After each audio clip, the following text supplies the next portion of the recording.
అబ్బాయి తన గాడిదతో కలిసి బట్టలు దూస్తున్నప్పుడు అకస్మాత్తుగా ఆ ద్వీపం ఎక్కడినుండో ప్రత్యక్షమైంది. భారీ ఇనుప గొలుసులతో బిగుసుకుని ఉంది. అతని కళ్ళలోంచి కన్నీళ్లు చెక్కిలపై జారుతూ పడుతున్నాయి. జాగ్రత్తగా గమనించినప్పుడు అతను షాకయ్యాడు. అది ద్వీపమే కాదు, అది ఇనుప గొలుసులతో బంధించిన ఒక భారీ తిమింగలం. తిమింగలం తీవ్రమైన నొప్పిలో ఉందని చూసి ఆ అబ్బాయి ఒక నిర్ణయం తీసుకున్నాడు.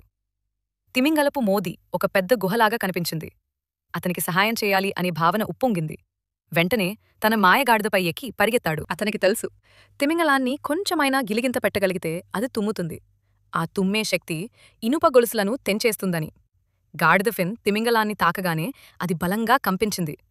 తిమింగలం తీవ్రమైన గిలిగింతను అనుభవించడం మొదలైంది. అబ్బాయి మరియు గాడిద ఇంకా లోపల ఉండగానే సముద్రజలం లోపలికి వెల్లువెత్తింది. తిమింగలం తన భారీ తలను పైకెత్తుతూ గొలుసులు ఒక్కొక్కటిగా తెగిపోతున్నాయి. చివరికి తిమింగలం ఒక భయంకరమైన తుమ్ము చేసింది. ఆ తుమ్ముతో చివరి గొలుసు పగిలిపోయి అది బంధనం నుంచి విముక్తి పొందింది. ఆ భారీ తుమ్ము శక్తితో ఆ అబ్బాయి మరియు అతని గాడిద ఇద్దరూ గాల్లోకి ఎగిరిపోయారు.